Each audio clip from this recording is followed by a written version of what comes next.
Hi everybody, welcome back, and if this is your first time, welcome. My name is Haddad, and today we're going to be answering the question, do snitches really get stitches?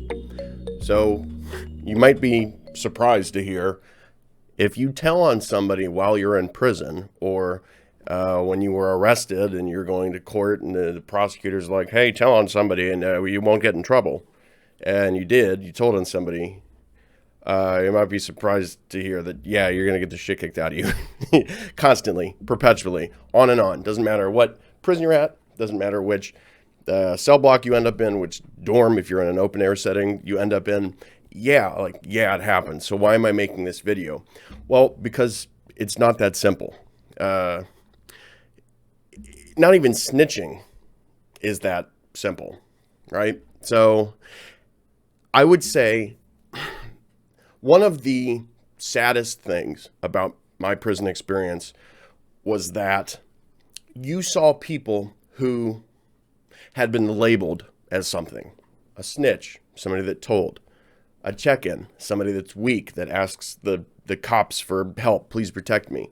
They have a sex charge, whatever it is.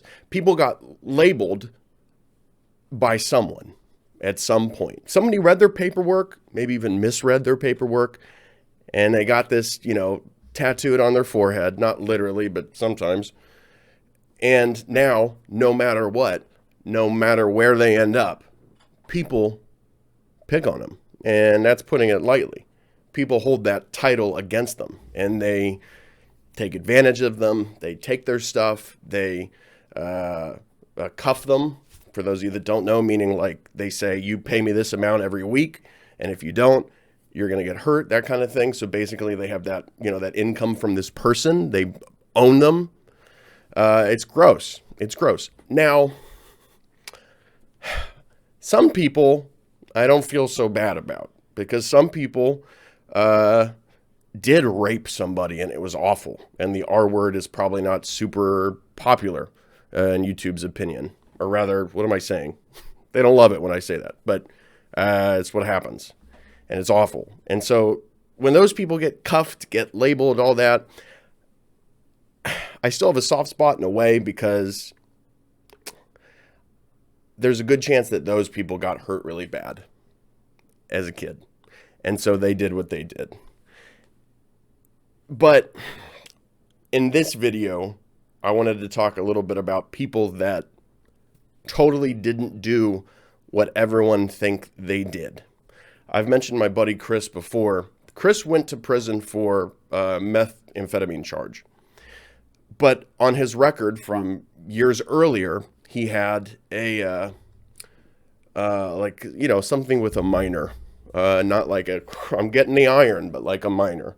And people thought it was cut and dry. He's a chomo, he's a child molester, he's a pedophile, he's a freak, get him, hurt him, take his stuff, all that. And it happened on and on and on until I met Chris, and, we lived next to each other for a little bit. And something to do with him hanging out with me, people kind of just like figured, okay, just let Max handle it. I don't know what it was. And I don't mean like I'm cool and people like, yeah, Max will handle him. I just mean for whatever reason, he got left alone while he was my buddy in the dorm with me. But his story wasn't that, I'm realizing as I'm talking that like this is so not on topic, but his story was not that cut and dry. Okay, Chris dated somebody when he was 17 and she was 16, and they dated for a couple years. So at some point in that relationship, he was an adult and she was underage. And when that happened and they broke up, not the girl, but the girl's parents, who hated Chris, probably for decent reasons. They didn't want their kid to date a drug addict, that sort of stuff. I don't think you should hate people for being drug addicts, but I can understand someone's parents not wanting their child to date one. I mean, fuck, I've had that conversation with parents of people I've dated. So they got him in trouble, in a lot of trouble. He served quite a few years of his life behind bars because he loved their daughter and she loved him, and the relationship didn't work out. So people are walking around being treated as though they, really hurt somebody sexually in a back alley somewhere, when the truth is they fell in love with someone when they were both children and they grew up, and one of them was young and one of them was older, and they, you know, stumbled into legal trouble, basically, whether it be the parents or, you know, there's been a lot of stories of spiteful significant others telling on, you know, their ex, whether, and men and women do it. So I'm not saying like, oh, wow, women are so spiteful either. That's not what I'm saying. So snitching, back to the topic, is basically, it's the same thing. It's like there's multiple types, right?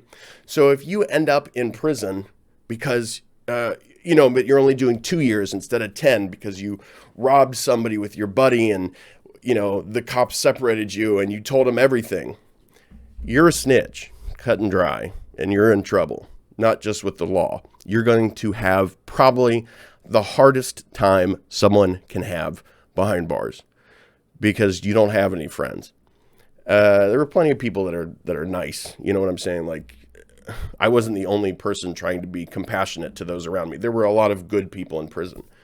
But by and large, you're going to have enemies everywhere you turn, because as soon as you get to prison, the people around you that are established, that have been there, are looking up your number. And when I say number, I mean your DOC number. 251157. That's mine. I'll never forget it. Look it up. You'll see all my charges. Because they want to know, is this person weird, meaning sex charge? Can I take advantage of them? What do I, you know, it's a really a good way to learn about somebody without having to actually interact with them. You can learn a ton of information about a person, or at least you can assume you have the right information by knowing someone's charges. Is this a drug addict? Can I try to get them hooked? Is this a gambling addict? Can I try to, you know, take advantage of them that way? Like I said, are they weird? Can I cuff them? All that. But there's also snitching called dry snitching, which some of you might have heard of. It's when, let's say you're in prison already for something, and you're in the day room, and you're talking to one of your friends about how one of your other friends has a hookup for something. Food. Doesn't even have to be drugs. Whatever. And you say it loud enough that the guard hears you, you just dry snitched. Whether you meant to or not, honestly, like some people definitely dry snitch because they think they're going to get away with it, even though people are constantly on guard for that kind of thing. So if anything, it's like, it's almost more shameful to try to like be a snake and real greasy and sneak under the radar and tell on people. But even if you didn't mean to, like you literally were just having a conversation and you weren't using common sense and you said it too loud and the guard hears it and then your buddy gets searched and he gets in trouble, congratulations, you're now a dry snitch. If you're in an organization, there's a really great chance they're not going to let you be part of that anymore. Organization meaning gang. If you are well reputed in the dorm, in the prison, congratulations, you are now bottom of the barrel. You're screwed. Now, you might not get the shit kicked out of you. You very well might, but you might not like a regular snitch or somebody with a funny charge. But that reputation is so important. Your reputation in prison, how you carry yourself, how you treat other people, can your word be trusted? It's the most powerful thing that you have access to, okay? More than the guy that has drugs to sell. If some dude has a lot of drugs, coffee is a drug. If some dude has a lot of drugs, but people don't respect him, guess what? They're either going to just take all the drugs or they're not going to pay him. They're going to buy it and say, hey, I'll pay you tomorrow. Let me just get it. Cool. Oh, you got to pay me twice as much. Not paying you ever. Thanks. Bye. Whoop. So that reputation that the people that you're living next to for however many years think that you carry yourself like a man if you're in prison, male prison, or carry yourself like, you know, a bad bitch if you're in a female prison. That is so important. And if you dry snitch, you've lost that. It's gone. And getting that back, I would be amazed if anyone could get that reputation back in less than 5 years, honestly. And it's not like people are like, okay, here's a point system. Let me tally this up. Cool. He acted like a real G today. Let me, cool. Oh, 300 more points and I'll give you a high five. It's not like that. But unless something happens where that person exhibits like heroism and they stand up for somebody, you know, and then that guy's going to respect him because he was, you know, like had his back or whatever. Unless something really outrageous happens, which stuff happens that's outrageous all the time in prison, but it's not like people are putting on their capes and like saving people. That person's just screwed. They're just going to have to wait until everybody forgets. Now, if you've got a whatever, funny charge and all that stuff, people are never going to forget because, again, people are going to be looking up your number everywhere you go. People are going to be talking. But if you get transferred prisons and at the last one you were at, you were labeled a snitch and then you go to this one, it's not like it's on your, you know, your lookup when they enter your number into a system. So unless people are communicating, which they do, they're not going to know. So yeah, it's going to follow you for a few different transfers, that sort of thing. But eventually you're going to be able to you know, navigate again. But the problem is getting to that point as somebody who is telling on people, even by accident, is so difficult because as soon as you lose that repute that you had, you don't have access to anything anymore. Nobody's going to deal with you. Nobody's going to sell you anything. Nobody's going to hang out with you because you're going to get them in trouble. And when people get in trouble after they've already gotten in trouble and went to prison, they're going to have to stay longer. And nobody's going to stay 2 extra years because you want to be their pal. It's just not going to happen. Now, there's also some more subtle types of snitching, right? Like you can tell, you can dry snitch, but you can also, people do weird shit like they would write notes. Some people call them kites. And like, I always thought that a kite was something like a note that you would send between prisoners and between dorms. That's how it was always told to me and how we always talked about it. Like, hey, send a kite over, blah, blah, blah. That was meant to a prisoner, but sometimes people call it sending a kite to the guards. And I don't know why it's called a kite. I think because it flies and it like doesn't fly in a straight line. Like it moves from one person to the other. Somebody who's done more time than me probably has a better idea, but do you like that? But they'll write a letter, not like a fucking book, but you know, write a note and like just leave it on the guard's desk. And it'll say something. There's actually an episode of Locked Up, I think. Might have been 60 Days In where somebody did this. One of the participants did it because they were afraid for their safety. But inmates do it too, just regular old inmates. Say like, hey, something very vague, like something bad is going to happen tonight after the lights go off. And just leave that on the guard's desk. And they do it because they're afraid. They're afraid for their safety. But I think a lot of times when people do that, they're actually concerned for the people involved. Like they think that people are getting stabbed tonight. And that shit happens. So they're trying to protect everyone from themselves. Because a lot of times when people are fighting in prison, it's about, well, what it's about is everyone in prison is miserable and stressed and can't fight, can't run, you know, like there's no fight or flight. They're so pent up. So that's really what they're fighting about. But what they say they're fighting about is like, he said he was going to give me $1 and he gave me 50 cents. Like literally crazy shit. Sometimes it's not, sometimes it's a big deal, but so now to the title. Do snitches really get stitches? Aside from the ones I mentioned at the beginning, which will be lucky to get stitches, lucky to make it to the hospital and get stitches. Dry snitches, like I said, you lose that reputation, but what happens to you? It's going to depend on who you talk to, rather who you screwed over. I'll give you an example, like a hypothetical. I've mentioned many, many times my good friend Thrasher, who we were, you know, like this, still are really. We just live far apart. But we would have done anything for each other, protected each other, all that, like it, no question. As tight as two people can be in prison, which is very, very tight. In fact, I would say that you are more loyal to your real prison friends than you are to people on the outside. Now, some people say you can't, you know, everybody, like, you're always like keeping a side eye at people in prison, like you never make real friends. That's just because you don't trust anybody. that's you. And I know there might be a lot of you. I'm saying this because I've heard it from other videos. you're able to form real connections in prison. You just have to be willing to take risks. But let's say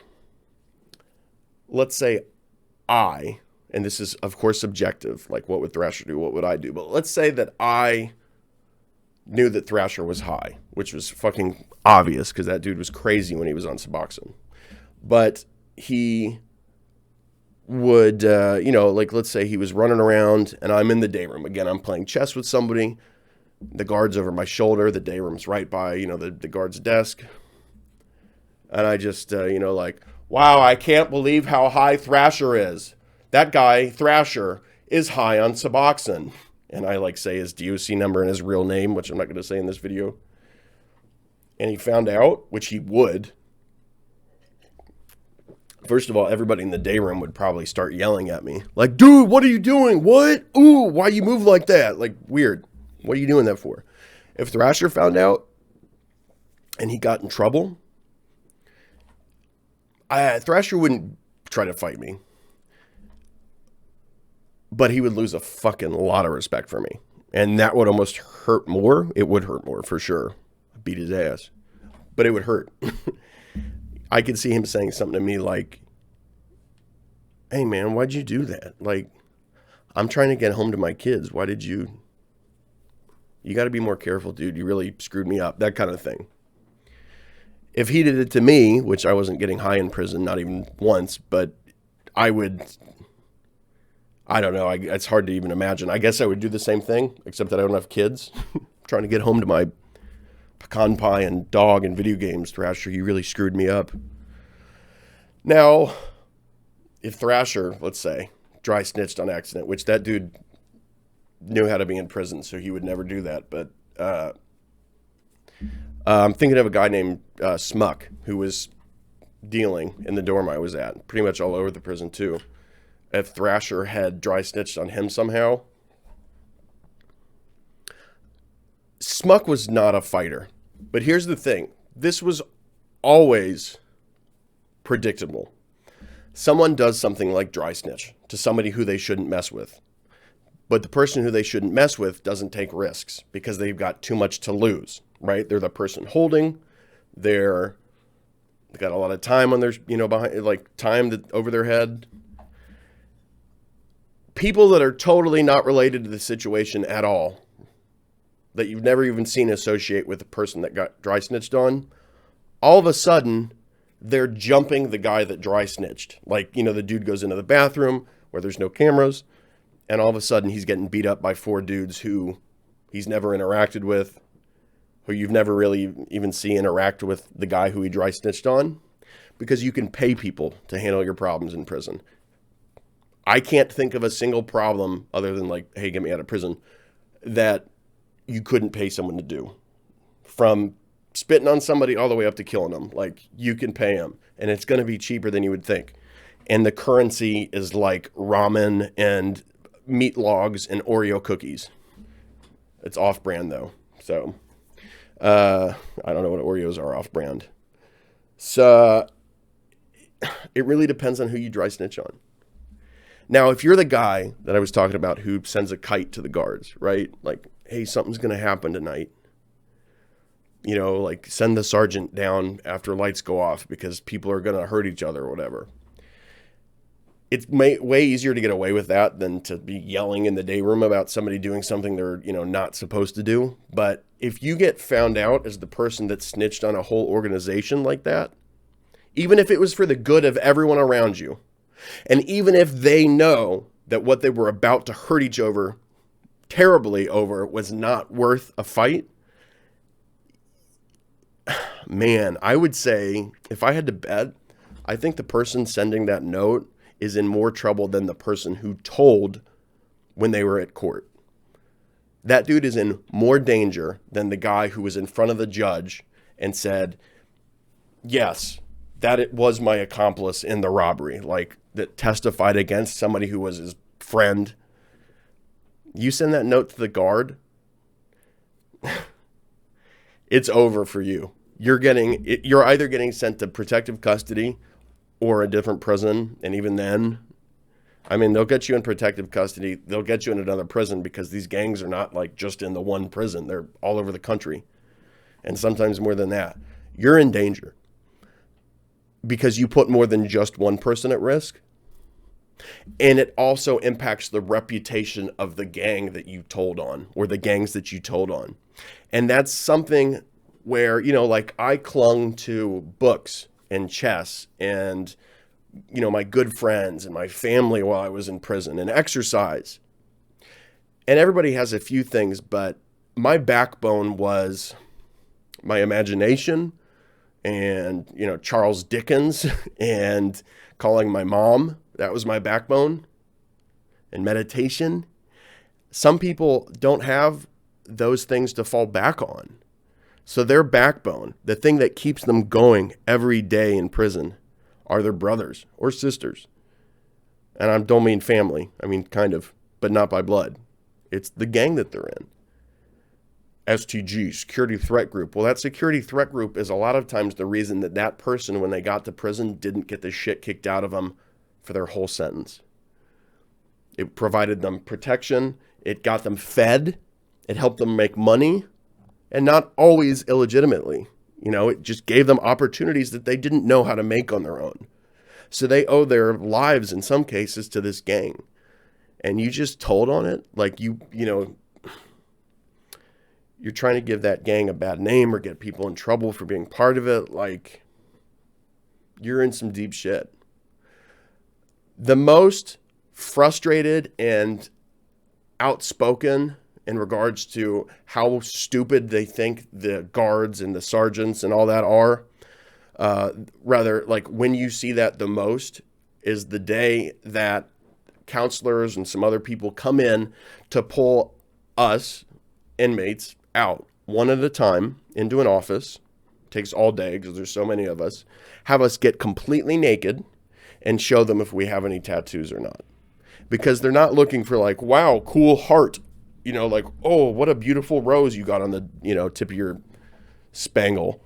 They're looking for things related to gangs. They're trying to find out if you've been lying about being in a gang or not. Because when you tell on yourself, basically, if you like rep, which you're supposed to, but if you rep in front of, you know, like a counselor, when it's like, are you involved in a security threat group? And you say yes, because you're proud of it, your whole life is going to change. The guards are going to treat you differently. Now, when you get in trouble, it's extra. You're in extra trouble because then they're going to think everything you do wrong is related to the gang that you're involved with. That's it. So that's like one area where you are allowed to lie about what gang you're associated with. Like, it's understood amongst separate gangs and separate gang members, like, yeah, you don't tell them. Like, keep it a secret as long as possible. They're eventually going to find out. And most gangs have some type of patch that you get tattooed on yourself after you've become a full-fledged member. And some of them even have patches you get tattooed before you're a member. You're just probating. So what was my point even with that? Jesus Christ. My point is anything involving defaming the gang or undermining the gang, or, you know, putting a bad name on it or anything. So when the counselors do it, when the guards do it, when they try to figure out who's in it to, you know, tear it up from its roots, if the inmate does it, I mean, you might as well just show up with a badge saying you're a cop, because they're going to hate you. You are in serious trouble.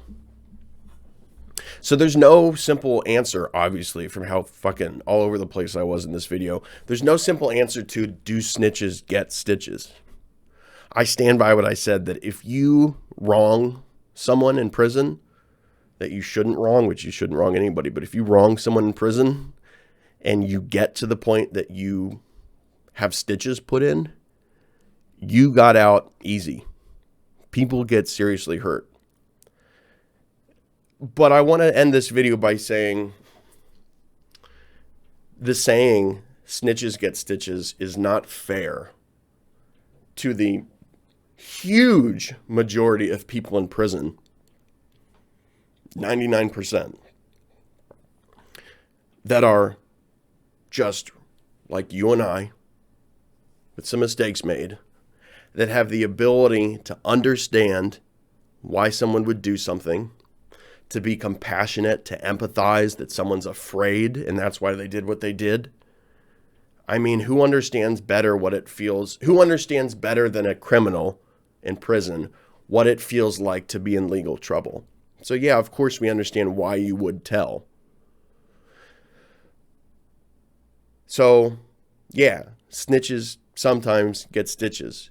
But more than I ever saw that, I saw grown-ass men with serious-ass problems discussing shit, sometimes loudly, and sometimes it escalated to fights, but discussing stuff so that they could put it behind them.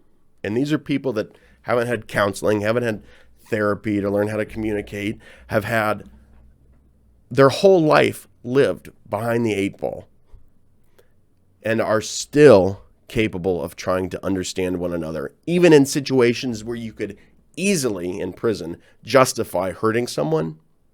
People still make the attempt every day not to do that. Because even though, more often than not, especially in America, people fail to stop committing the crime that got them incarcerated,